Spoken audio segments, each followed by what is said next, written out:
welcome to my end of the week recap here for SPY and trade plan for next week. Real quick, I'm trying to get through all these trades I took this week. Monday, there was nothing done. Citigroup reported earnings, one of my favorite names to trade, so that was my focus. Tuesday, zoom in here a little bit. Had a bottoming trigger here. Took these 17 July 300 calls at 65 cents. I did not wait for the trigger to confirm, so once it failed, I dumped those immediately. The confirmation trigger was down here at at 53 cents. I doubled the size there, reduced some here at 65, took the remainder off up here at 70 cents. End of the day, looked like we're going to have a nice breakdown. Wanted to have a hedge on for my long positions. So I took these 299 puts here at 27 cents, reduced some down here at 38. The remainder of them closed out here at 32.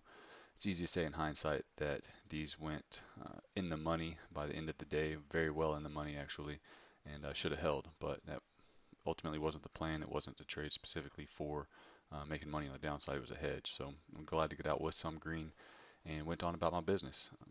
Simultaneously with those puts still open, I took some 299 calls here at 47.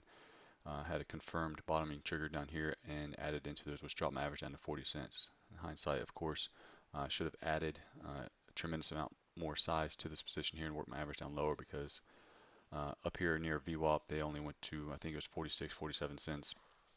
So ended up a small red trade on that one. Later in the day, took another swing in these 299 puts here. Got in at 109, out at 107 once there was a buyer on the tape here at a prior low. Thought we were going to break down lower, which, of course, in hindsight, we did again. But anytime I'm in a short position in SPY, that is a machine designed to go up. Anytime there's buyers telling me there's support somewhere, I immediately dump it. I'm not going to try and hold just to see how wrong I can be. SPY, in my opinion, is a machine designed to go up, so I'm not going to bet against that. Later in the day, took some or added into these 305 calls here for the end of the month. Once it broke above, looked like it was going to hold above the 8 EMA, so worked my average down to 38. We'll get to those in a moment.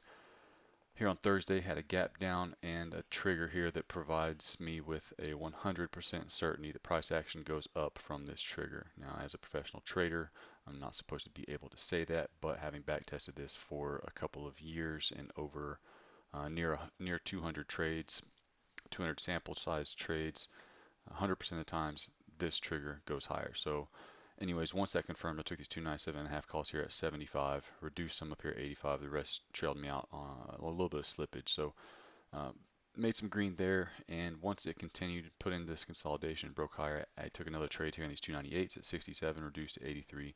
The rest took me out at 75. So in hindsight, I should have been able to hold these a little bit longer. But sometimes these trades, even though they do go up immediately, sometimes they do fail and come back and retest lows, which gives a secondary entry. Anyways, simultaneously with those trades going on, I added into this swing trade for the end of the month 305s here. I believe they went down like 13, 14 cents down here at this point. So I added into it, got my average down just over 30 cents. Still holding those. Took some off here on Friday. I'll get to in a moment. Midday had a bottoming trigger here at call it 296.90ish area. I took these 297 calls here at 74.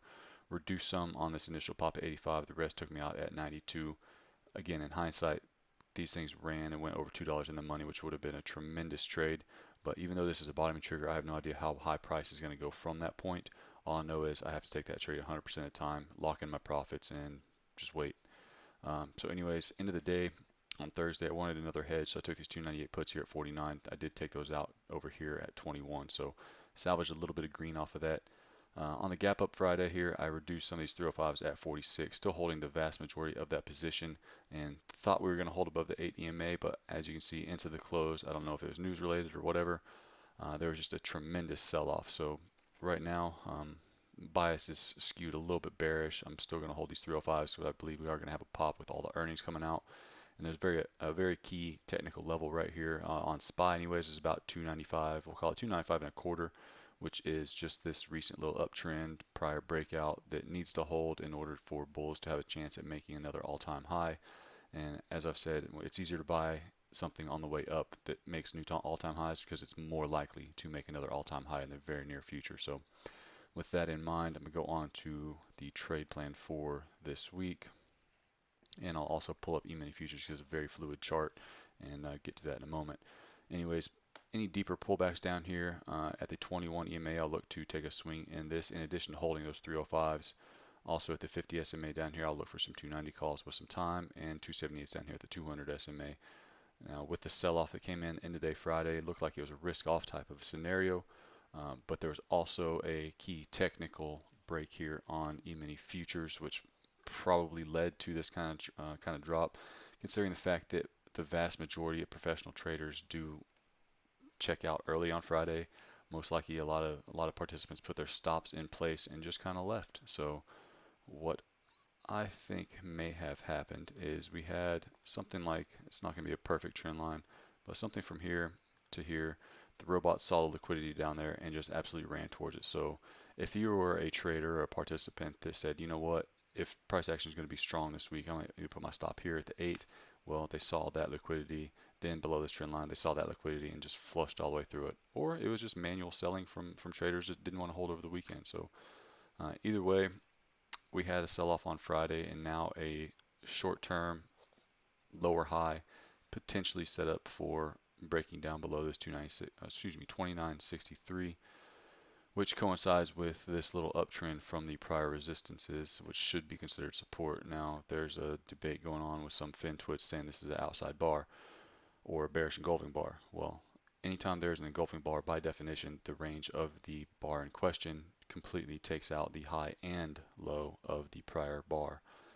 As you can see, we close here at 29.68. Now, if you include maybe some of what happened very, very late in the day, maybe it did pierce down below there, but it's not accounted for on Thinkorswim, stock charts, TradingView, whatever.